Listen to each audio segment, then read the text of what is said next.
because editing is something that like not a lot of people want to do, but everyone always needs an editor, so I'm like not super worried about getting a job. TV shows, like their turnaround time is like, it's fast, it's really fast, so you kind of have to get it done and you're on to the next episode like the next week or the next 2 weeks or whatever it is. So while it is stable, you still get that like new, fresh, like, okay, we're moving on. So it's like kind of a new project, but it's not a new project, it's just a new episode, and you still have the stability of like the same editing like style or pacing. To be a filmmaker, especially a director or a writer, you need to have a certain level of ego.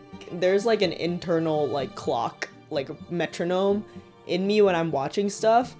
Like I'll watch something and I'm like, this is where I feel like I should cut it. USC was not at all what I was expecting in a lot of different ways. Like obviously I was expecting... Tammy, welcome to the podcast. We're so happy to have you. Thank you. Welcome to the podcast. Thank you so much. Yeah, what is it that you describe yourself as in filmmaking? I would say that I'm mainly an editor. Obviously, like I feel like with everyone who like come to film school, like we know how to do everything because like we did everything ourselves at one point, but I mainly edit. That's what I want to go into. Yeah, but also I love being on set, so I'm still trying to like figure out how to balance that. That's awesome. Like what kind of set positions are kind of your vibe? I mean, I like being first AD. I think I have like the mind for it. I have like the time management and the urgency for it. So maybe that's a possibility. I also like being on camera team, but not really a DP, like maybe first or second AC. Yeah. Did you find editing like early at USC, or like was it even before that you just knew? It was like way before that actually. So like how I first got into film was like, you know, when you're like a kid, I feel like everyone has that phase where like you want to be a YouTuber really bad, especially You're like the fourth guest that said that. I mean, yeah, because it's true. But yeah, I think it was like late elementary school, like 4th grade, 5th grade. I really wanted to be a YouTuber, and so I recorded this video of myself like doing my makeup, and like retrospectively it was really bad, but I recorded a video of myself like doing like a makeup tutorial, and then I put it in iMovie because I had initially recorded it and like in a time lapse, and I was like, wait, this is too fast, like you can't see what I'm doing. And so I was like, I'm gonna put in an iMovie to like slow it down. That's funny. Okay. And so I slowed it down, but obviously like, the frame rate was fucked, so like it was like frame by frame, so it kind of looked like stop motion, and I was like, okay, interesting. And then I would like cut parts that I was like, okay, we don't need to see this and stuff. So that was my like first encounter with editing, was editing that video. And then I remember like I kind of kept it a secret from everyone. Like I didn't tell my friends, I didn't tell my mom, because I was like, this is like embarrassing. Yeah. Because you know, like you want to be a YouTuber. So, but then I ended up showing my dad, and he was like, why is this actually good? I think he was lying, because looking back at it, it was not good. But I was like, wait, I'm gonna upload this to my YouTube channel. So I did. And then I started like making like weekly content and coming up with like new videos and stuff. And like, yeah, so iMovie was where it started. But yeah, with the entire process, I think my favorite part was like editing all of this stuff. So that's where I fell in love with editing. And then in middle school, I got kind of more officially into like film and not just like making videos, because we had a digital video production class, and one of the assignments was like make a short film, obviously. And we had this competition, like this film fest that was kind of like, it had they did like a county level, and they did a state level, and then or no, like county, regional, and then states. And so like, and they had like different divisions for like elementary school and middle school and high school. So in middle school, like my teacher was like, oh, you should submit to this film festival, and I was like, nah, like this is not, like it's not that good, like don't even worry about it. And then she was like, you have to, and I was like, what? And then she yelled at me in front of my whole class to do it, and I started crying.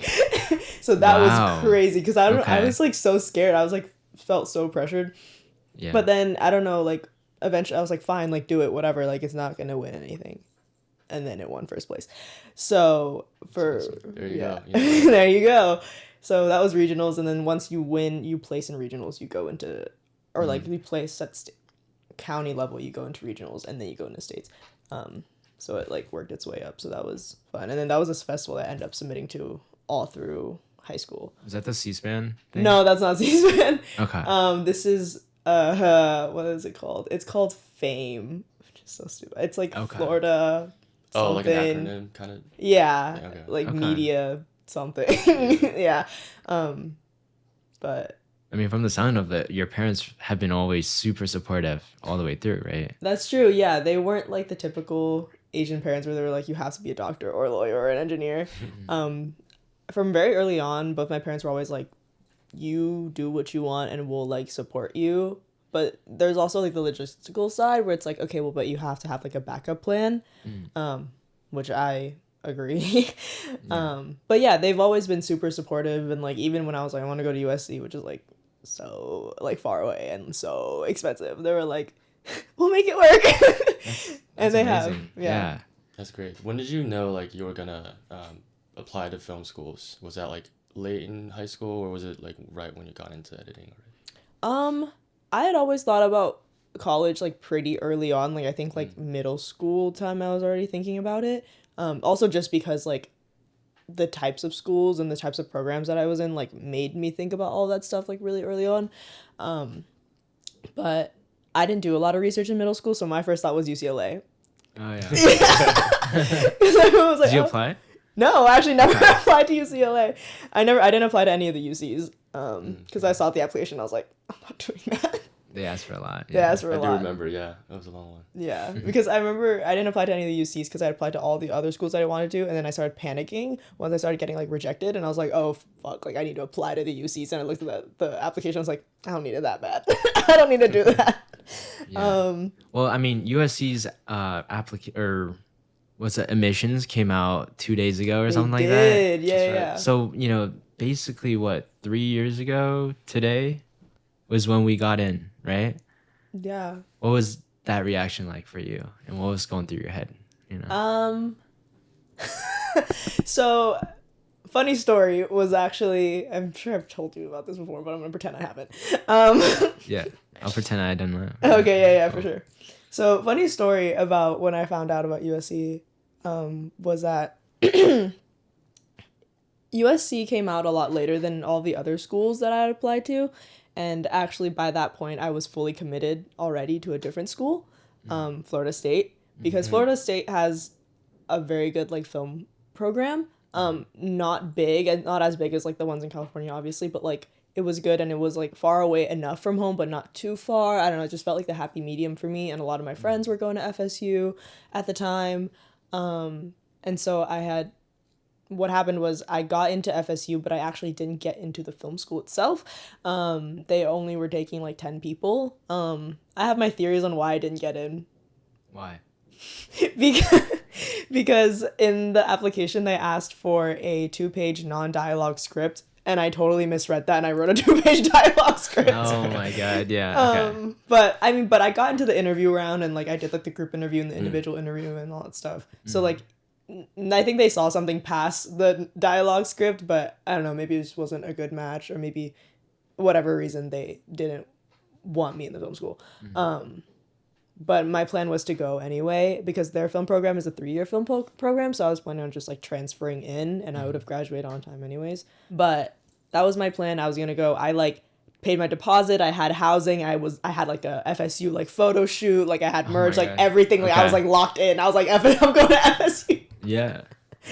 And then I got the email. Well, actually, not even.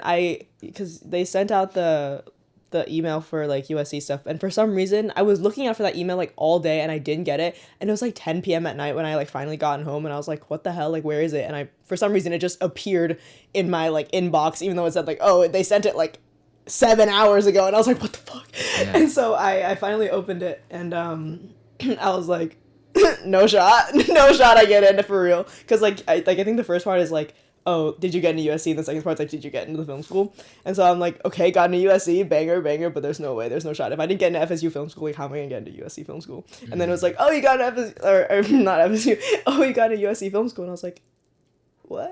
I was like, there's no way.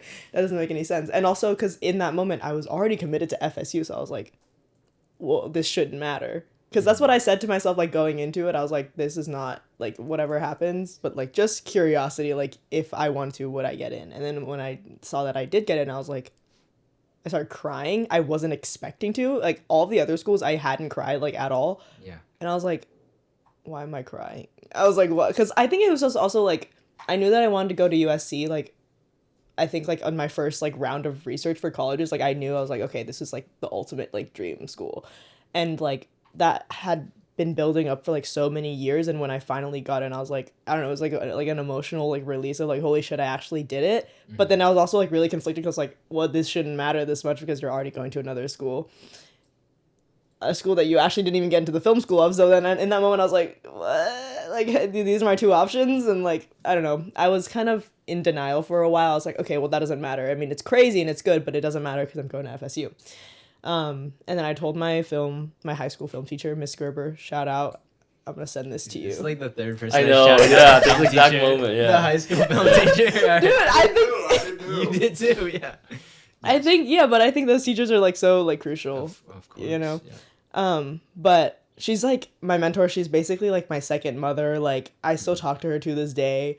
And I told her, I was like, Gerber, like, I got a USC. And she was like, well, you're going. I was like, no, I'm going to FSU. And she was like, don't be stupid. And I was like, no, like, I can't. I started making excuses of, like, oh, like, I think, like, a lot of people in LA are, like, super fake. Like, I think it's going to be way too competitive at that film school. Like, it's going to be too, like, people are going to have, like, I was just like, they're going to be, like, douchebags, and they're going to be, like, way too, like, prestigious, and I'm not going to, like, vibe with them. Like, that's really not my vibe. I also was like, oh, like, it's too expensive. Like, there's no way, because, like, my parents are not rich. Like, we can't afford, like, you know. So I was making up a lot of excuses on why I couldn't go. Meanwhile, I hadn't even applied for the financial aid yet. So I actually didn't know how much money I would get if I did apply. I think that was part of me making up an excuse, though, like, subconsciously being like, okay, well, if I find out that I can go here, that means I have to, like, let go of FSU and leave home and come to California. And at this point, it was, like, 2 weeks until I had to decide whether or not I was going to come here or not.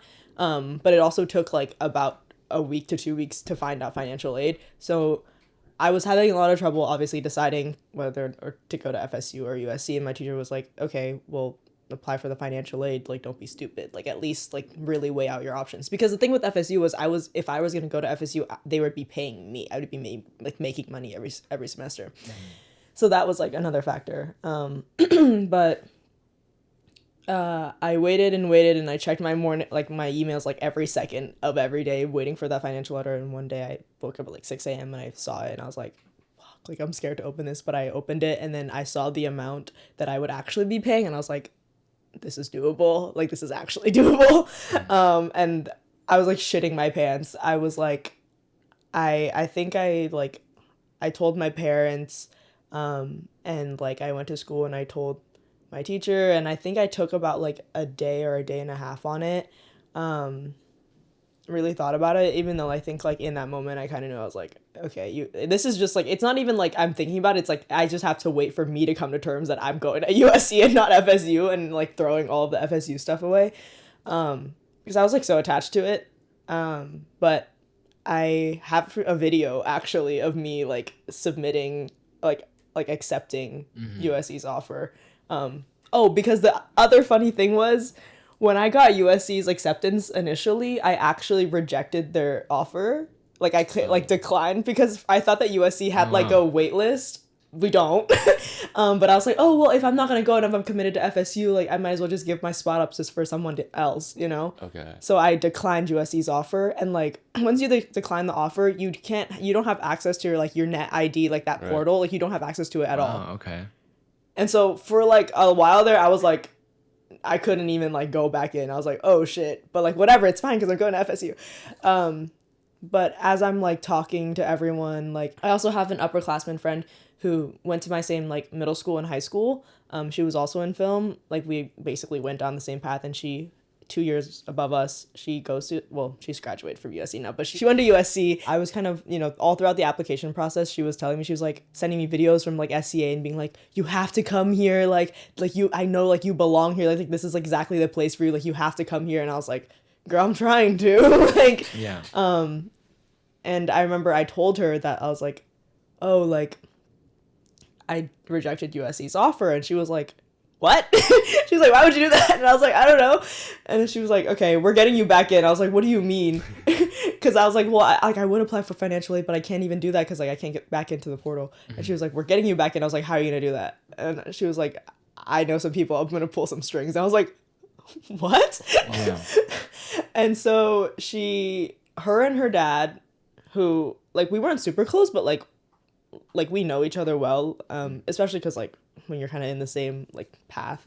Her and her dad emailed, I think it was the dean of admissions for like SEA specifically, I think, and was like, hey, like wrote them a really long email about my sob story. I'm just like, whoa. I was just CC'd on the email. I was like, what is this?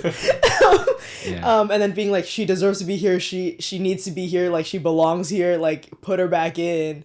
And they put me back in. So that was crazy. And then I applied to financial aid, saw how much I was going to get. And I was like, oh shit, this is actually possible. Wait on it for like a day or two. And then in class randomly, I was like, okay, like this is the moment. And so I accepted USC's offer and then, yeah. Well, welcome to USC. That's great. It's been a while. That's like, true. How do you think USC's journey of the 3 years has shaped where you want to go in the future? You know, being a freelance editor or even editing for bigger stuff. Prior to USC, editing for me was a very different thing than it is now because like in high school, middle school, when you're making your own stuff, like you're kind of the director, the cinematographer, like you play all of the roles and like you wrote the thing. So like you have the vision of it already in your head, like very clear exactly how you want it to look. And so when I was editing, it was really fun because then I would just like put all the pieces together and be like, this is exactly how I imagined it and like whatever. And like I knew exactly where the story was going. Whereas now when you're in film school, you start to branch out and you're like editing things that you didn't write, that you didn't direct. And so you're like, okay, what the hell is this? Because you don't like, especially if you like you were brought on like after they wrapped, like you really don't know what's going on. All you get is like the scripty notes, like a line script if you're lucky. Like that's all you get. And so you kind of have to like work backwards and like kind of try to understand what they were trying to go for and then build that, which is like a totally different process of editing, I feel like, which is something it took me a while to get used to because it was easier to edit before because I just knew what I was like going for, exactly how it was supposed to play out. But now it's like, okay, yeah, like every few minutes I have to go back to the script and be like, what's supposed to happen next, you know? And yeah, and like checking the scripty notes because like you're not on set, so you don't really know like, oh, maybe like when I was editing my own stuff, I'm like, oh, I know like I liked like the third reset of this take, whatever. But like I didn't even know there was resets in this take. So it's I think the workflow is different because you have to familiarize yourself, like basically catch yourself up on all of like the filming of it, like through the scripty notes, like because you weren't there. So if you have to familiarize yourself with it, which is like a whole nother process, and then you can kind of start like creatively editing. But yeah, I think it's different, but I'm used to both. Now I think I kind of prefer the latter just because then the editor can bring like their own perspective to it, because I think a lot of the problem, not that there were problems because like when I was in middle school and high school, like it wasn't supposed to be that serious, but when I would edit those movies, I would do like 1 or 2 cuts. Like I that's it. Like I'd be like, okay, putting things in like this is exactly how I saw them, so it's done and we're submitting it. It's not how we do it. It's not, and that's not at all how we do it. And because I was like, okay, that's my vision, and it's like, fuck everyone else's vision. But that's bad because like now I do like 50 cuts of stuff. Because like, yeah, editing somebody else's stuff, like you bring your own vision to it. It's like, okay, this is how I read the script, is how I saw it.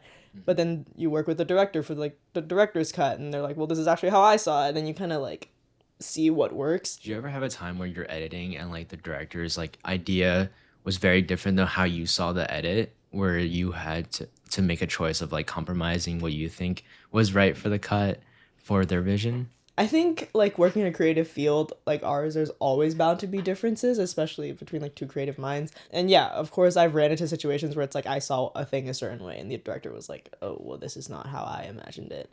And in that case, there's a lot of things you do, you know, obviously like you bring in like a third party who's like with fresh eyes, and it's like, okay, which one do you like better? But it's also, contextually it depends, because if it's one of those things where it's like, okay, well, this is like something that I'm being paid to edit and I'm not really attached to it, and it's not even like a story that I like resonate with, or like maybe it's not a story at all, like maybe it's just like a smaller like reel or bite-sized thing where it's like, okay, well, this is not like something that I'm creatively invested in and I'm being paid, and I'm just gonna do what they tell me to do. Like, that's part of the job. But if it's something that I've been involved in and like maybe even the pre-production process, the production process, stuff like that, where I'm like really invested, then I think I have more like emotional and creative attachment to it. So like I do feel more inclined to talk, like speak up about like what I think is best. I've been through both of those situations, and like, you know, eventually you do find a compromise, because it's not about like my vision's better, your vision's better. It's just what is going to work best with the audience. So yeah, usually you find a pretty decent compromise. Everyone's happy. Yeah, so like when you first step on campus, I'm sure there's a lot of like expectations, as you said, like USC is going to be this prestigious place where everyone's so competitive and whatnot. Like, did that image sort of change over time, over the course of 3 years? Did you like build collaborators and meet friends that you work on stuff with and all that? USC was not at all what I was expecting in a lot of different ways. Like, obviously I was expecting a lot of like competition and people like willing to do anything, even like throw your own friends like under the bus to like get like on top. Toxic competition. Yeah, like very toxic competition. I was expecting a very toxic atmosphere, but that's like not at all what I found. I think like everyone obviously is very ambitious, but the thing is like I haven't seen that type of competition like at all within my own cohort. At all.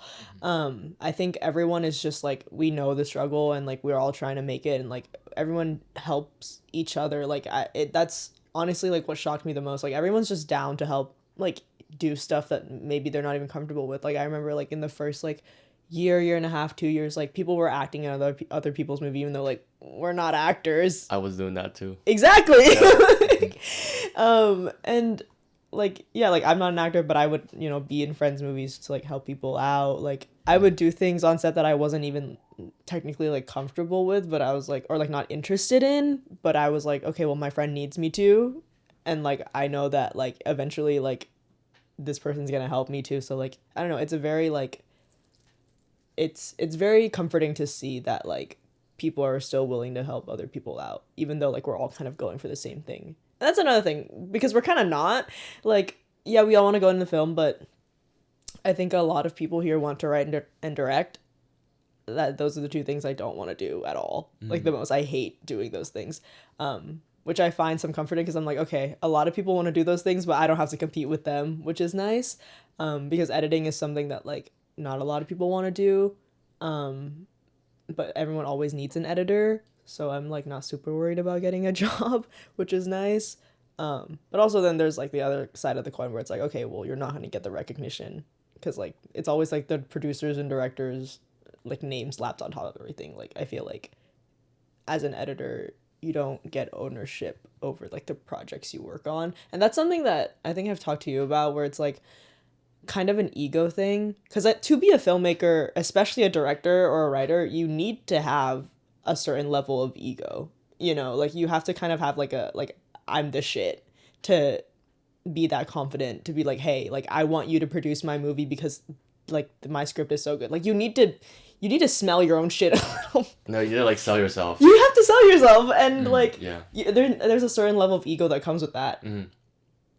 So I think a lot of people who go into that find some enjoyment in seeing their name on everything, you know, being the first in the credit, etc., etc. And like I like that too, but the editors are like rarely ever, you know, acknowledged, and like to the majority of people like outside of the film industry, because like obviously like in the film, like okay, the Oscars are like right. Yeah, like sure, like people get recognized, but do you think like normal people like watch the entirety of the Oscars? Like no. No, they don't. Right.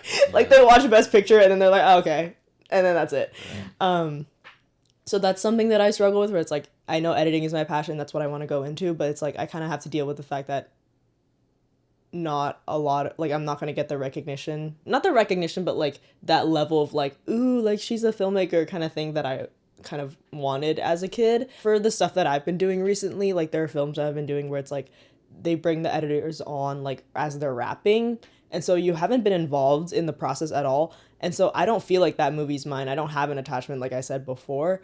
And so it's kind of hard to like be like, oh, like guys, like this is my new film, where it's like it's not really my film. I just like edited it.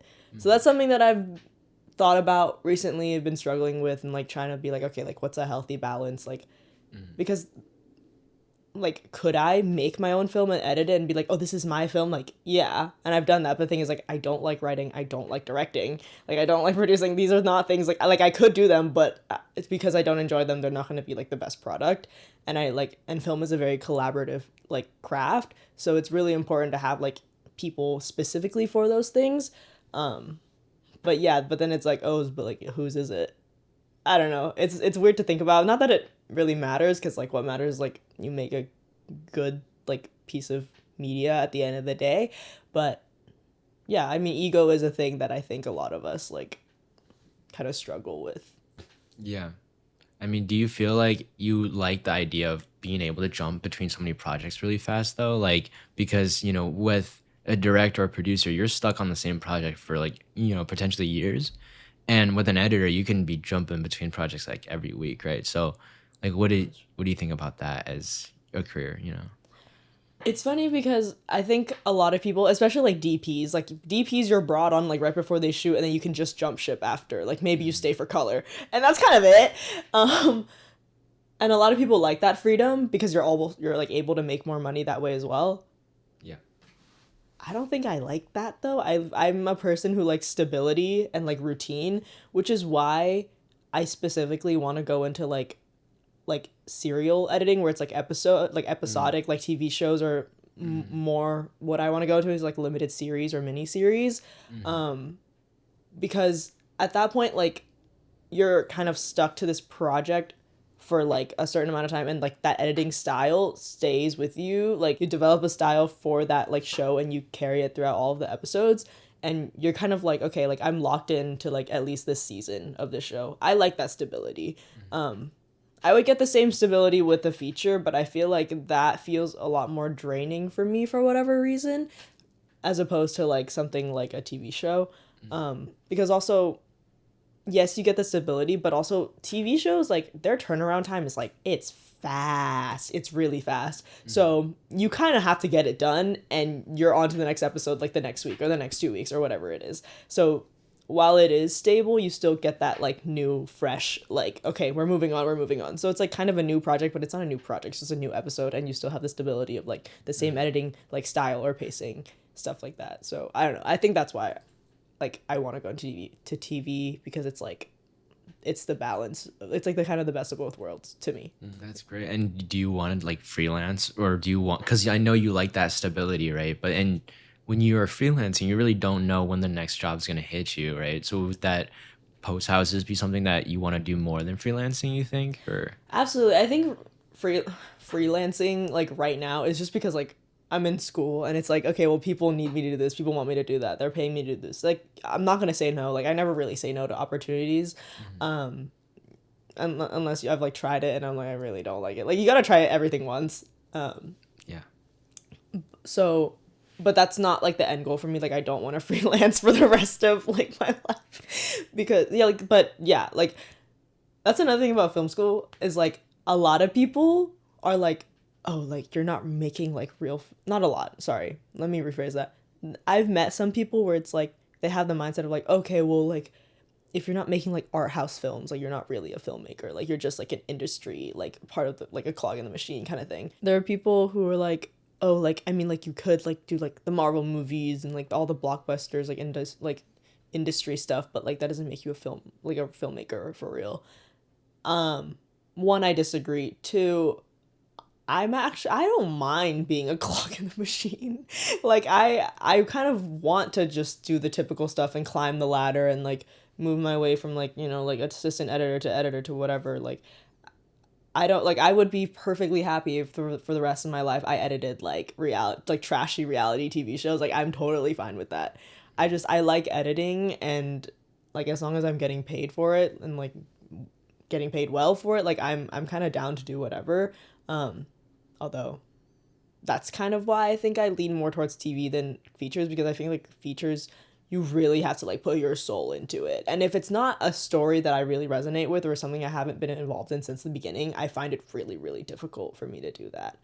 So the TV is like so fun, and you're kind of like, you're kind of working around the clock, because like stuff is like they're writing the next few episodes as you're editing it, and it's like not always the case, not really the case for like miniseries, because like that is kind of like just a really, really long feature chopped up. Right. But I think for TV, I like that kind of environment where it's like go go go.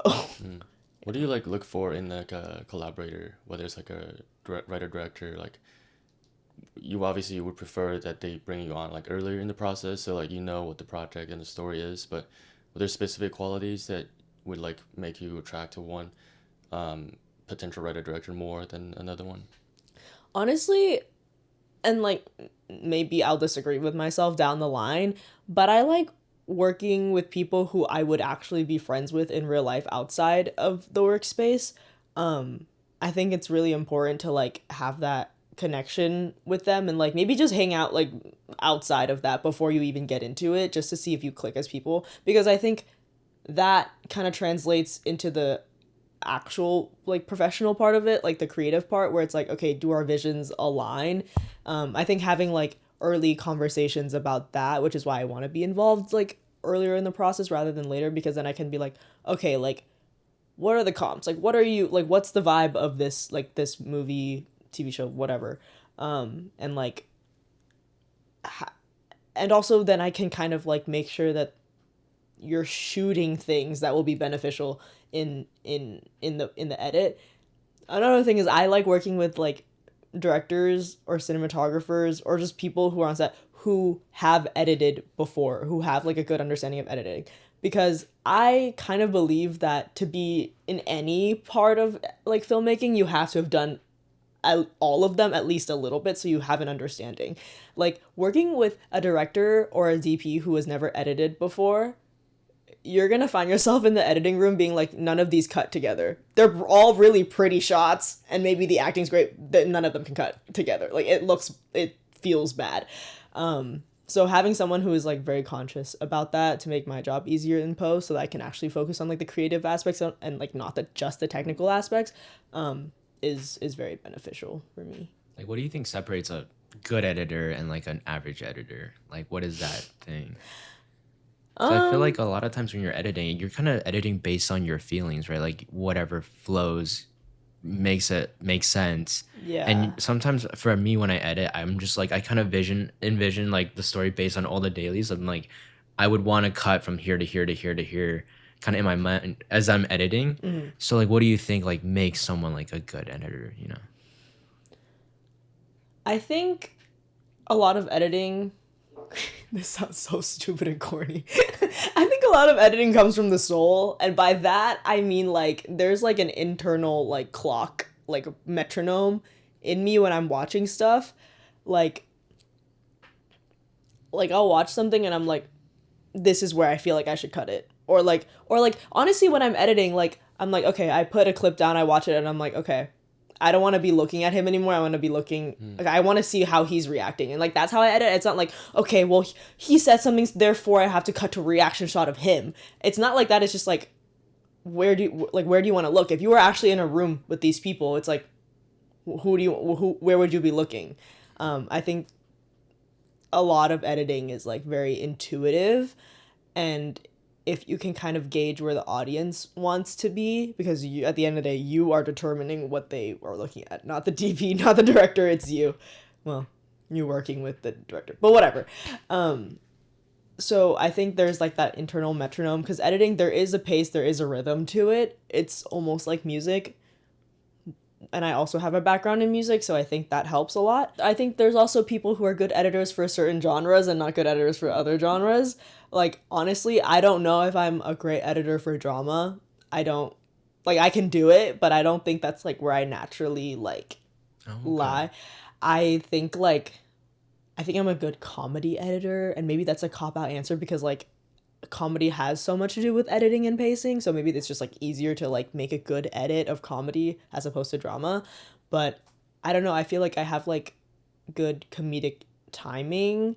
So like, and like this probably will change later in life, but I would say that I'm a better comedy editor than I am like a drama editor, you know. So people can be good editors, but for different genres. I think people have like their different like strengths and weaknesses. I mean, a lot of philosophies with directors is they don't want you to notice that there are cuts, right? Like that's the whole goal, is that you don't notice the edits. It's just a story that just really pulls you in. But you are more into the ones where you do notice the edits, right? Yeah. And how does that, do you feel like, make you like kind of clash between like other directors, or like, you know, how does that inform how you pick projects? I think you can notice an edit in a good and a bad way, you know?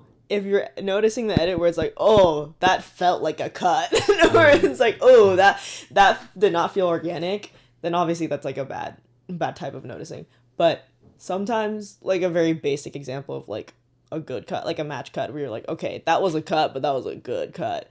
Like, we just, in our cinematography class that we were just in, Julian did a shot of Wild at Heart, where you push in into her feet and she's like dancing on the bed, and then it kind of match cuts to her dancing on the dance floor, and like that was such a good cut, where it's like you notice that cut and that was like, that's impactful.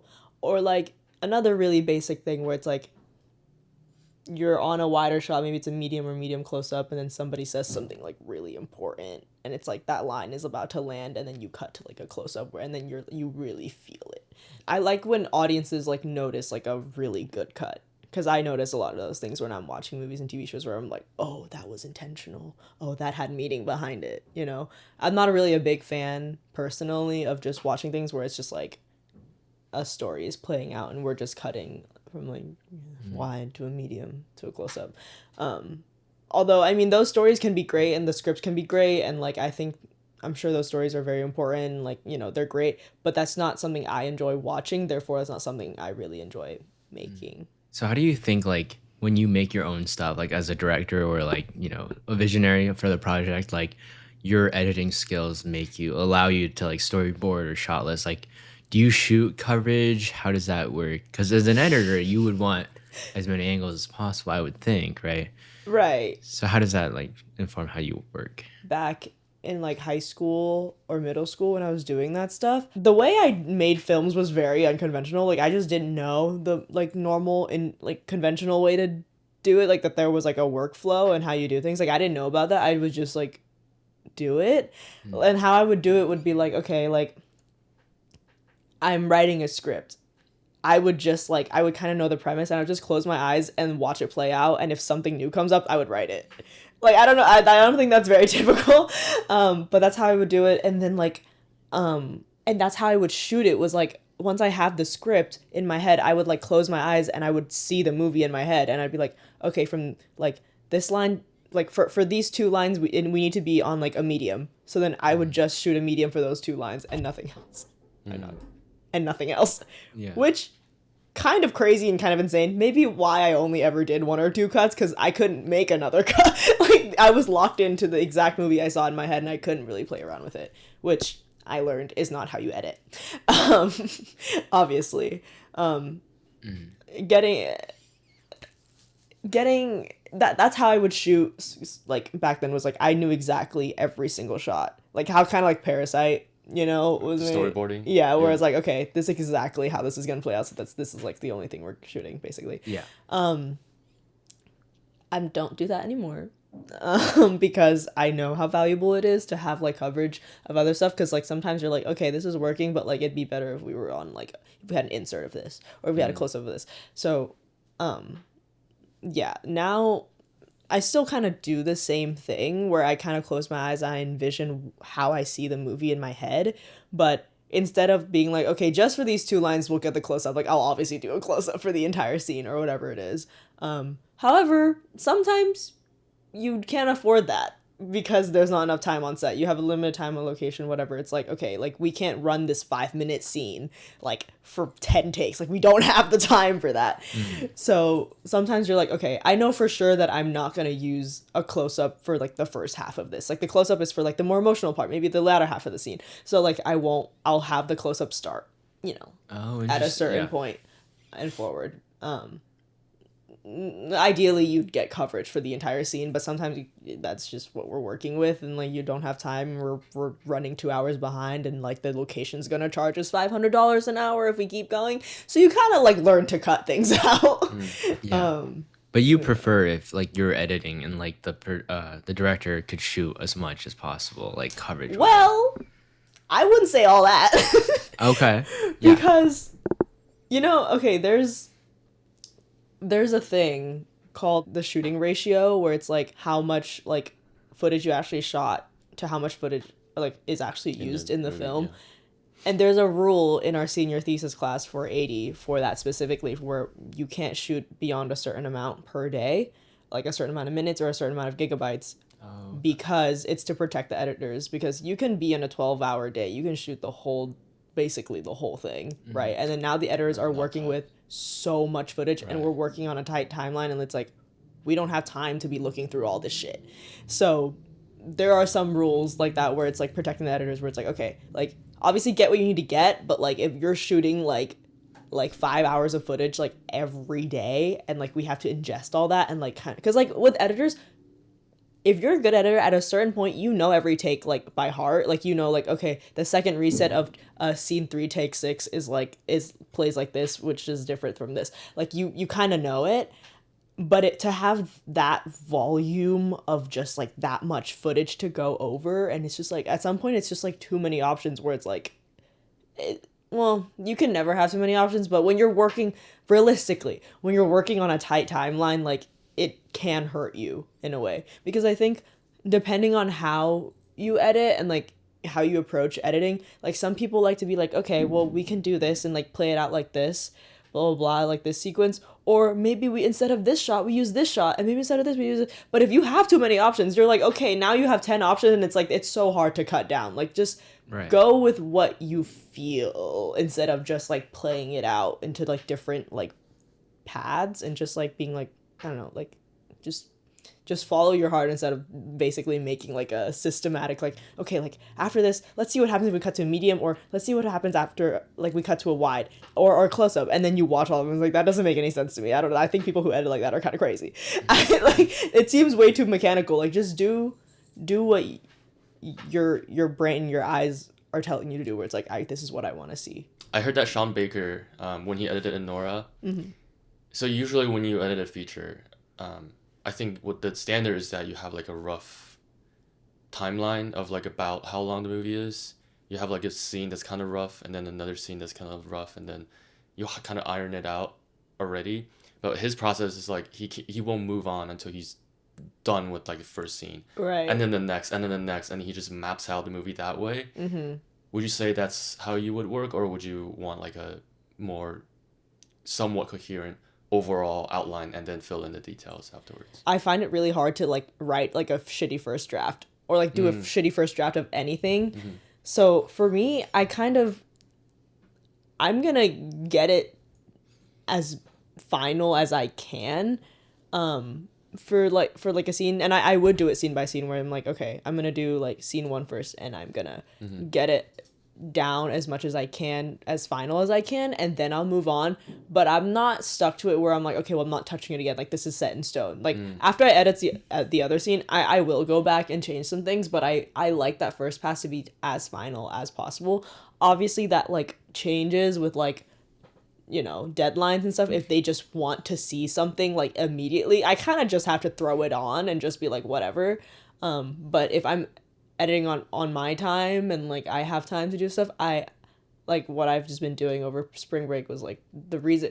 So over spring break I was editing this short, it's about 20 pages, and I needed to have a cut of it by the end of spring break, and I only had like a few days basically. And he just wanted to see like a rough cut, like a first cut, which technically shouldn't have been that hard. I can just throw things on like a timeline and call it a day. But like I spent so much time like actually like looking at all the performances, and like being like, what plays best in the scene, and like how does that like relate to the entire story and the overall tone. Like I was thinking about all of those things, because I would rather do like the bulk of the work and then like fix minor things later on. Obviously there's downsides with that, where it's like, oh, what if what you thought was the tone was not what the director thought was, and now you have to start over. But I don't know. I think it's kind of beneficial to like kind of go for it and be like, okay, that's an option, but also this kind of tone is also another option if the one that you had in mind like didn't work. And yeah, and I think also through that process, like I said, how it was like good editors will kind of like know their footage like really well. I think that process like really gets you like really connected to the footage and like you know every part of it because I've watched these takes like a million times. So I think that's just part of, honestly, for better, like even if the first cut none of it ever makes it into the final cut, I think it's still very beneficial to the whole process to do it that way. Yeah. Do you ever have like breaks in between editing where it's like you're so familiar with the footage that you need to like at least take a day or maybe a few hours away from it so that you have like a more freshness to it? Or do you have like friends or other people who are like, hey, come look at this, like does this work, does this not? Because I feel like for me, when I'm in front of the editing software for too long, I feel like one cut could just feel almost meaningless in a way that like, because you've been playing it over and over again. So how do you go about like keeping your mind fresh with the footage and the edit? I kind of like do it in increments where it's like, okay, for the next few days I'm gonna do all of these notes that they gave me, or I'm gonna make a first cut of it where I'll like really like hunker down and I'll do it. Like I'll power through it and I'll lock myself in a room and I'll do it. And that is fun, but it also sucks because like you're using all of your brain to do it for like X amount of days and it's exhausting. But after that, I don't want to look at it for a little bit and then I'll watch it again and either I'll be like, oh, okay, I see where I was going with this, or oh, that was booty cheeks, like that was so bad, like that, oh my god, why'd I do that? Because you need that freshness, because once, like, you're right, like once you're so in it, you're like, it's like when you say a word too many times and it loses meaning. So that's how I avoid that. It's like I'll do it just to get it done, and then I'll like step away for a few days, and then I'll come back and be like, okay, let me assess the damage, what did I actually do here? And then I'll kind of like work off of that. And also like, and that's what like directors in the past have also done with me, is like we'll like do a cut and we'll give it, like he'll watch it, or like they'll watch it like on their own time and then give me the notes like after we've been like sitting down for a while, because like you don't know, like when you wake up, you watch again, you're like, oh, why did I do that? So yeah, I think space away from the edit definitely helps. So what do you think like makes you realize that you're finally done? Like, you know, because there's always little things you can tweak. You can tweak a movie probably for years, and you know, you bring one person and they'll give you a few notes, another person and you give a few notes. Like there will be endless amounts of notes and it'll never really be perfect. So when is a good time to be like, you know what, it's good enough, like let's send it out? Like, you know, what is that for you? It's never done. Yeah, it's never done. Even when it's done, it's never done. Even when it's done, it's never done. And I think it's the same thing with like sound designing and mixing as well. I think sound and edit are the two things that aren't done. But the thing is, like, the difference between sound and picture is that picture has to be done for the film to be done. Yeah. I mean, and so is sound, but I think sound is like later. Right. Like it gets finalized like way later. With picture, it's like you have to lock because they need to color and they need to sound design, etc., etc. So, and like VFX, like whatever. It's done when I run out of time. Like low-key, that's kind of it. Or like if we're looking for something a little more concrete, like I would say, I don't know, like when I can like watch the whole movie and not be like, okay, we have to stop because I need to fix this thing. Obviously, I'm gonna always have that intention, but if it's not to the point where I'm like, okay, like turn on the lights, let's fix this, because like I can't let like the rest of the people, like if I'm in a room, no, yeah, okay, you know what, that's not bad. A lot of times, like you've done this, like where you have a cut of the film and then you bring in your friends to watch it, right? And it's like a few people in a room and a screen, and like the lights are off and you're watching it and you're like, okay. And for some reason in that moment, like all of the mistakes seem really obvious. You're like, oh shit, when other people are watching it. I think when I get to a point where like I can have people in a room watching it and I'm watching it, and like obviously I'm still gonna notice things, but like if I'm not like, okay guys, wait, hold on, let me just like, if I don't feel the urge to like physically stop everything and be like, okay, this doesn't even make sense as part of the story, I think I can be like satisfied enough, especially if I'm working with a director who also is satisfied, because at the end of the day, it's a director's movie. So like, yeah, if I can look at like the other, like the editor and the producer and be like, we feel good about this, and we're like, yeah, we feel good about this, I think I could be like, okay, sure, I'll let it die. I'll let it rest. But at the end, I mean, there's always going to be something. No, I know. It's so annoying. Super relatable. Yeah. So also, you work in the editing labs, and you have been for a while, right? So what is your job when it comes to working at the USC Film School editing labs? Yeah, so I'm down there a lot. And it's felt like I've had that job for a long time. It actually hasn't even been that long. I started in like August or September of last year, but I feel like I lived there. Also because I started that job during our junior thesis class, 310, and because of that, like all of our friends were always there, so I was always there. So what that looks like for me, so in our editing labs, we have a front desk and there's usually 2 people there. We have a monitor and a tech. I applied for both, but there's always a shortage of techs as opposed to monitors, because low-key anyone can be a monitor. You just have to get trained. But to be a tech, you have to have like a baseline like level of knowledge of like tech stuff and like software and hardware. So they're always in need of those. So I interviewed and I got it. They were like, okay, well, you're going to be a tech first, because to be a tech, they have like this quiz that you have to take. And like, it's just to be like, do you know your shit or do you not? And obviously like I passed, whatever. As a tech, what you do is you sit there and you don't really do anything until someone comes up and they're like, my computer's not turning on. And you're like, did you press the on button? Oh, yeah. And 80% of the time they didn't. I'm not even joking. Because like our lab's the way it's set up, it's like you have a monitor and you actually have a computer. Some people think the monitor on button is like the computer, like whatever. So 80% of the time it's shit like that. But then there's also like a lot of students who like are new to Avid for the first time, or like they had just gotten out of like their first couple Avid labs in whatever production class they're in, and like they've learned the stuff, but like they need a refresher, or like they don't know where things are, but they know what they want to do. Those are things that like we also help with. And like, yeah, it's a lot of, and it's like sometimes it's hardware stuff where it's like my headphones aren't like, for some reason the output is wrong and it's not working, or like the computer, whatever. It's basically IT. It's basically IT with a little bit of editing help. That's what I do. And that's just my tech job, but I'm also a student assistant for the junior thesis class as the editing student assistant for John Rosenberg, for Purple specifically, because there's different sections, whatever. I'm the editing assistant. The student assistant for editing, and I'm also the 310 coordinator, which doubles as the Uber essay, which means I overlook not only 310 but also every other production class below that, so 294, 295, 290 as well, as like a overall student assistant. So I oversee all of that. But to stay on topic with editing, the editing student assistant job, probably like my favorite job that I have on campus right now, just because like, I don't know, I've always been like really gravitated like towards like passing on the knowledge to like a younger generation. I don't know, I always like found it like super fulfilling. Cut to me being a professor in 30 years, I'll kill myself. You don't want to do that? No, I don't want to do that. What about like an adjunct professor, just there once a week or something? Maybe like for like a, you know how like they have like the Barbie class or the Wicked class where I'll come in for a semester. For like a semester. Yeah, or for a like semester. one Q&A. Yeah. Or like, yeah, I'll teach a class for a semester based on a crazy film I did. I'll be like, sure, fine. I'll be like, okay.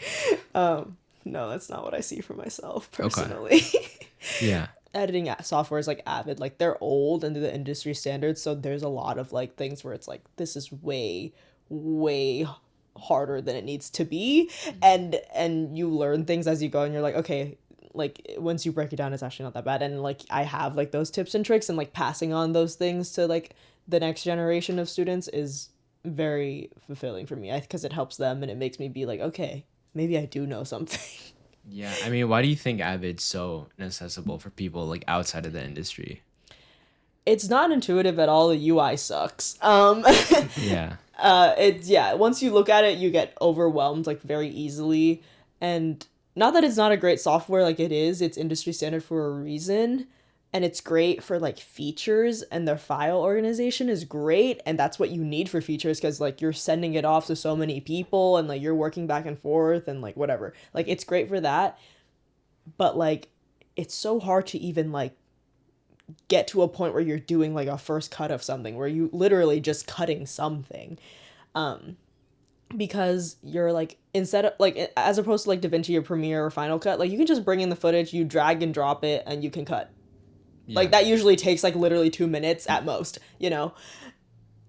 With Avid, you have to, first of all, figure out where everything is, and then you have to figure out how to import stuff. But you can't just import it. You have to link it. You have to transcode it. And you're like, what the hell does that mean? And you're like, what are all these settings? Because when you press link and transcode, it comes up with a big window and it has all these things. You're like, what does this mean?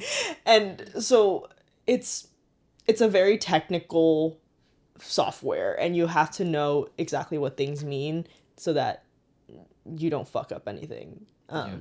But once you get all of those things like down, it becomes a useful software. It's a lot harder to get there. And it's another thing is because like since it's so old, and since only pretty much like professionals use it, it's not something you can really look up on YouTube and be like, how do you do this? As opposed where you can look up tutorials for like Premiere and After Effects. That's how I learned Premiere and After Effects, was purely just through YouTube.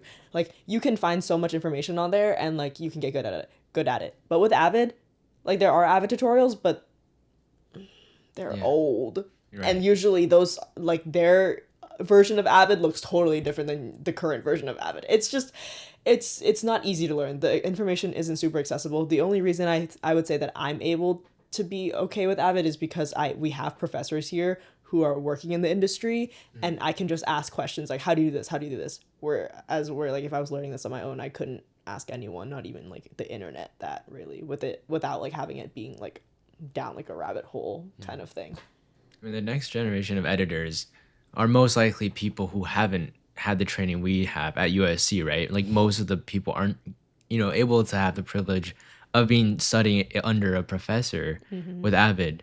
So do you think in the future there will be that shift in the editing landscape where like everyone, they grew up editing Premiere, and like why would they want to switch to something like Avid? And if they don't have the training or the YouTube videos, like how are they going to do that? Like, do you think there's going to be that shift in the future? Unfortunately, no. I think Avid is an industry standard for a reason, because the thing is, Avid is a really great picture editor. Whereas the other packages were like Premiere, like, yeah, it's a good picture editor, but it also does like the sound and the effects. Like it can do more than that. But Premiere like editing a feature on Premiere, of course it's been done famously, like Everything Everywhere All at Once, edited on Premiere. But like they had to have a Premiere like person, like someone from Adobe, like a team on site all the time, because Premiere would crash all the time. They would run into issues like every hour. That was just something they had to pour money into, because Premiere was just not equipped to handle something like that.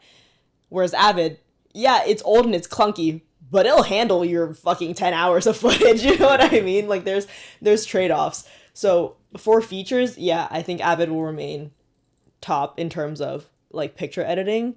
Now, speaking for like shorter form content or social media stuff, I think Premiere and DaVinci is like on the rise. I mean, Premiere's been on the rise. I think DaVinci honestly is gonna overtake Premiere one day, if it hasn't already for some people. It should. It should. Yeah. It should. I mean, DaVinci's already in the lead for like color, obviously. And it kind of has a similar thing to kind of the Adobe suite, where it has like things for like sound, for color, for effects, but it's all in one application as opposed to like different applications in Premiere. Obviously there's like work, like with Premiere there's like dynamic link where you don't even have to export. You can just import your like Premiere project into your After Effects project, and it'll like, you can work that way, so that's nice. But I mean, being able to just switch tabs in DaVinci is very helpful. I don't have a lot of experience in DaVinci. I've like been getting more recently just because I'm taking this color grading class in DaVinci right now. But that's something I definitely have to go into, is DaVinci, because I think that's going to be next, and I got to get ahead of the curve, That's awesome. What about Final Cut Pro? I've never touched Final Cut in my life. I think Final Cut should die, honestly. That was my first editing software, and when I learned that they edited Parasite on that, that blew my mind because They did? Yeah, I didn't That's know crazy. that was. Wow. And it was like an old version too. It was like from 2014, 15. Wow. And they're just like, you know what? I mean, That's what I have. And wasn't I used Anora it. edited on Premiere as well? Yeah, Anora was edited cool. on Premiere as well. It was just Sean and his producers, and Yeah. they just made it. Yeah. And so really, I think it's a case by case. Yeah, Mhm. whatever works, honestly, right? Yeah. Yeah. Just if it doesn't work. So, I do wonder because with you have a lot of like you have your freelance editing gigs, you have your jobs at school, and you also have your nail business, right? I would love to hear about how that affected your experience at USC Film School and like what made you want to do that. Because it's basically like what we're doing, except instead of filming and having mics and talking, you're just doing nails, but you're meeting a lot of cool people, right? So it's like, Yeah, I am. So this is like a complete turn in the conversation now because this has nothing to do with film. But I'm from Florida, and you know, back home I wouldn't do it all the time, but I would get my nails done as like, you know, girls do for special occasions, whatever. And when I moved to LA, I was like, oh, I want to get my nails done, but I started looking around. I was like, oh my god, these prices are atrocious. I was like, of course they would be. What? I'm stupid. Like, it's LA, everything's expensive. But like, I was like, I am not gonna pay that much for a set. Like, I'm just not going to. And at this time, there was like a rise in Gel X, which is basically a soft gel nail extension system, and it was like getting really popular on TikTok and stuff. And I kept seeing those videos. And I was like, I can totally do that. I was like, I can so do that. Which every girl I feel like who has interest in nails has gone through that thought process once or twice. It's like, I can totally do that. And I sat on it for like a couple months, and I was like, should I like buy this beginner kit? Should I not? And I eventually did, because I was like, honestly, the price of the kit is the price of one set of normal nails. So like, it's the same thing at this point. Like, if I learn it, then that's gonna be great. If not, I can just keep like paying to get my nails done. So I did it, and I was like, why can I actually kind of do this? And I kept doing just my own nails for a while. And then my friends would know me, like, wow, like, your nails are so good. I'd be like, thanks, I did them myself. And then they'd be like, wait, do my nails. I'm like, I don't know how to do that. Because the thing is with nails is like, there's a drill, there's sharp bits that can like cut people, and like you're cutting cuticles. It's like, there's a reason people go to school for this kind of stuff. And I was like, I'm not comfortable doing other people's nails because I don't want to hurt other people. And my roommate freshman year, Simone, was like, I want you to do my nails. I was like, girl, I'm gonna cut you. Like, it's gonna be bad. It's gonna take forever. Because that's the other thing. It took forever for me to do my own nails. Just because like when one hand's in the UV lamp, you can't really do anything. You just sit there. And she was like, do my nails. I was like, okay, like, this is, you signed a waiver. Like, where I'm like, you can't sue me. And she was like, whatever. Took like 6 or 7 hours. The nails turned out like mid.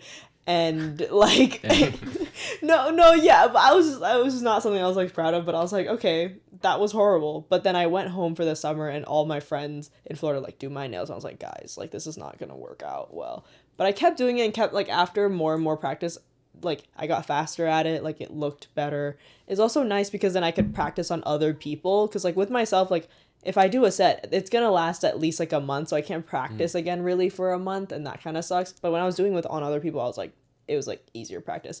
So after that summer, this was after freshman year, coming into sophomore year, I was like, okay, I'm gonna bring this over to USC and how it plays out. And so I posted my story being like, hey, like, if anybody wants to like get their nails done by me, like really like reasonable price. And I posted like some pictures of the stuff that I've done, and I made an Instagram account, and like everyone just like flocked to it. Like, it was a really big success. And and like, you would think like, oh, well, the clients you get probably like your friends or something. And it's like, no, I would say like 95% of people are just strangers. Like, I don't know these people at all.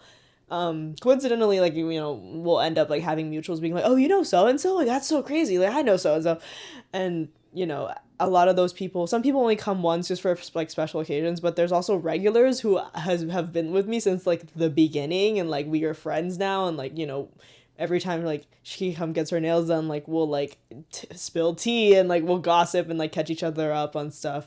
So that's been really nice. And like, obviously USC is like, in LA, and we have a lot of nepo babies and famous people. So those are also some of the clients I get, which I think is fun. Who are some like the more interesting people? Like, I mean, we have like micro influencers, on campus. Like, there's those people for sure. It is funny. One time I got a DM being like, "Hey, like I love your page. Like, I love like your nails. Like, I think they're so cool. Like, could you do this?" And like she sends me an inspo picture, and it was like something that was like I could do it, but it was just gonna take a while. And she was like how much would this be? And I was like, oh, like this is probably gonna be like X amount, whatever. And she was like, if I post you on my story, could you give me like a discount, like a free set or something? And I was like, girl. And like some people would totally take that. If I was doing nails full time, maybe I would take that, but I was like, as is, like my schedule's already packed. Like there has been points where I was like 2 months like fully booked out. I couldn't take any more appointments for 2 months. Like that was a thing for a while.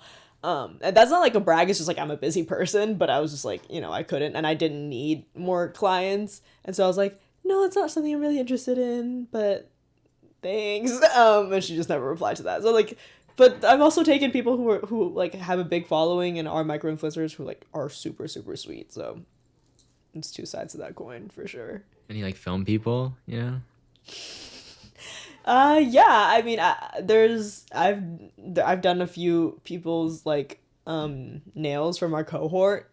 Like our friend Laura, I do her nails like every month and a half. I've done like some people just come for special occasions. I've done that. I've also met some people who I didn't know were in like aren't in production, but maybe like business of cinematic arts or like cams or like even like a lot of SDA people, actually a lot of actors and stuff, will come get their nails done, and they'll be like, wait, so and so, like were you on this, like did you work on this? Like, and I'm like you know Darren, how do you know Darren? And it's like some sorority girl. I'm like, how do you know Darren? Stuff like that. So yeah, the world is very, very small, especially at USC. So but yeah, I've met a lot of, not a lot, but a good amount of film people. Not that I've like collaborated with them off of it or anything, but it is good to be like, oh, like I didn't know you existed, and now we have that connection, because film school is all about connections. So if anything, it's another like path of networking that I do. I feel like that's also like such a good opportunity to like just hear people's stories, because I'm assuming when you're doing their nails, like you're just talking about whatever, and then one thing leads to another, and you just kind of hear different interesting stories. Does that like ever serve as like story inspirations at all? Like, oh, this will be cool for This like would be a cool movie. yeah. Yeah, concept. it's interesting. There's a connection, I think, when you're between a girl and her hairdresser, between a girl and her nail tech, a girl and her tattoo artist, like whatever it is, like going through a process like that where it's gonna take a while and it's just you two. For some reason, like the service provider, they become your therapist. I've become a lot of people's therapist. Like not even just therapist, but it's like there's like the connection for some reason is so deep that like it's also like who, like they tell me all of their deepest, darkest secrets, because like who am I gonna tell? I'm a stranger. Like I can't tell anyone that would go, like it wouldn't affect you, which leads them to like tell me like the craziest things that they don't even tell like their closest friends, so there's a very special connection there, and therefore yes, a lot of people do tell me a lot of stories. Yeah, I think, I don't know, because like I said, my brain's not very like oriented towards like writing or directing, so I don't hear stories and I'm like, I'm gonna make a movie about that. But I've definitely heard some things where I'm like, that's crazy, that's really crazy. Like what? I'm not gonna tell. I can't No, violate you're the good. sacred bond. The NDA, the nail NDA. The nail NDA. Nail NDA. Wait, so you told me, or you just said earlier that there's months where your whole entire schedule is packed, right? Yeah. How do you like keep yourself from burning out in film school with all these side hustles and businesses, and also your like schooling? Yeah. Well, I've definitely burnt out before. I think my sophomore year was really, really rough. Because like beginning of sophomore year, like end of freshman year, like I was really like I was on sets every single weekend. I never had a Saturday or Sunday. I think I actually one time went through my Google, because like I religiously follow my Google Calendar until I die. Like everything's in my Google Calendar. If I'm hanging out with you, I'm putting you in my Google Calendar. Like it's so serious. Brushing your teeth, you know. No, for real. Yeah. Like, and I went back and I checked one time through like a period of like an entire semester how many weekends I actually even had, and I think like I literally had 3 days where I wasn't on set. Like I was doing something else, but I wasn't on set. So that period of time, I was not only was I because like I was on set every weekend, which, and those sets, you know, like sets are 12 hours plus, like with travel time and stuff, like it ends up being a long time. So those weekends were totally blocked off for set, which means I'd have to get all of my schoolwork done during the like the Monday to Friday period. And then that with like you're living by yourself, so you gotta be cooking, like you have to be cleaning, like just being a normal human being. That got really tough. Like, because it wasn't even like, oh, I'm so excited to be on the set. It was like I'm a zombie and I'm operating at a very like survival mode at this point. I'm just doing it to go through the motions of doing it. Like I wasn't like, eventually I lost like the drive and the passion for it. It was just like, oh, this is just, it was like an office job, which is kind of crazy to say like when you're on set, but it felt like an office job where it's like, I'm just doing this 12-hour day just to do it. Like, how did you get the motivation back? Well, I stopped. I stopped going so often, and I started saying no to people. Like I said earlier, where I think you should say yes to every opportunity, and I do stand by that, but there comes a point where you said yes so many times and so many people know your name that so many people are going to be asking you to do things, and at that point you can't say yes to everything. You have to pick and choose. And you kind of have to be like, okay, which one do I actually want to do? Which story do I actually align with? Which one do I think I will learn the most from? Which one is the most interesting for me and like follows, like is closer to what I want to do eventually? And that's the one like you pick, but you can't say yes to everything because you will burn out, and that's what happened to me. Wait, so you said it was the second semester of sophomore year that you felt burnout? It was more like first semester of sophomore year, second semester of okay. freshman year. Oh, gotcha. Okay. Yeah. Just before teenhood. I was like, did teenhood burn you out? No. Teenhood did not burn me out. I was give you a sunburn, but it burn you out. Dude, I still have the tan line, bro. That's not. crazy. I'm not even joking. Like, I feel like that's not teenhood anymore. That's like Florida or something. Nah. That's crazy. And on the show, we do a thing where the previous guest leaves the current guest a question. And our previous guest left you this question. Oh. Who's the previous guest? Cece. Okay. She asked you, what's your most recent song? On like Spotify or whatever you get. So, Jiayang, when you were gone, I was talking to Richard about my current hyperfixation. Oh, no way. Okay. And Don't play it out loud. I'm gonna get copyrighted. No. New Christopher Nolan movie. So I don't know what side of TikTok I'm on, but like my TikTok has been just like full of Epic the Musical, which is a musical that somebody wrote based on the Odyssey, and that's just what I've been like so hyper fixated on. That's all I've been listening to for like the past week on loop. And it's like it's 40 songs, and it's like not a real musical. Like it is, but like it's not like on Broadway or anything. So like people have been making like animated shorts to it, and like some people compile it into like it's like 2.5 hour long like video, and I've watched that video like 4 times. That's awesome. It's so good. So my last played song is "Would You Fall in Love with Me Again," which is the final. It's the 40th song of the musical, and it's when Odysseus comes home and to his wife, and and it's been 20 years, and he looks so different that she's like, "Is it really you?" Because she couldn't tell, and then like she gives him like all these like tests to see if it's like really him, and then he's like, "Will you fall? Like, I'm not the man I once was, but would you fall in love with me again?" And it's so. Well, we will witness that on the big screen with Matt Damon in 1 year or 2. Yeah, one I year think ish. so. Yeah. What are you what do you like? What's the end goal for the podcast? Like, what was the original vision of why you guys started, and like, where do you see it going? Yeah, do you want to go? Yeah, for me it was well, it was like I do listen to a lot of like film podcasts, but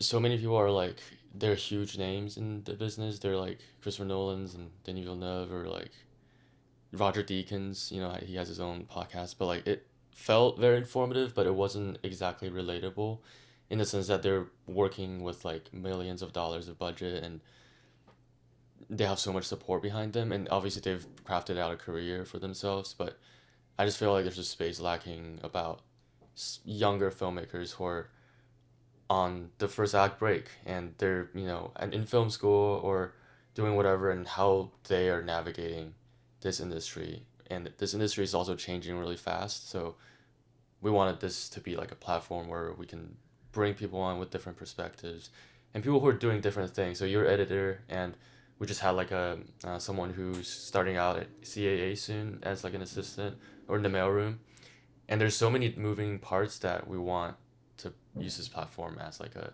educational reflective way of like how do you actually do it in 2025 as a young filmmaker. So And I think like coming to USC, I feel really privileged on how much things we're learning about how the industry works. And I want to make this like a place where people who don't have the connections of or the privilege of coming to USC to go and learn about how they can make their passion a career. So just making a home for storytellers and like building a community, I think around that is like our goal. And just based on that, like, what do you think you want in the future your audiences to take away from the things you worked on? It's usually something that like really resonates with me in terms of like maybe my childhood or upbringing, and like a lot of, I think, like Asian stories or like like a lot like immigrant like daughter stories where I think there's a lot of responsibility placed on us at a very early age, and not a lot of people know about how hard it is for us at a young age unless you've been through it or someone who's been through it. And it's not something that I feel like a lot of people focus on unless they know someone who's going through it. So those are the types of stories I kind of want to tell. Like I said, I think like there are smaller marginalized communities whose like stories have like and voices have never been heard. So I think like bringing those forward is important to me. That's awesome. Well, best of luck on your filmmaking endeavors, and thank you so much for coming on our show. thank you. This was wonderful. Thanks for having me.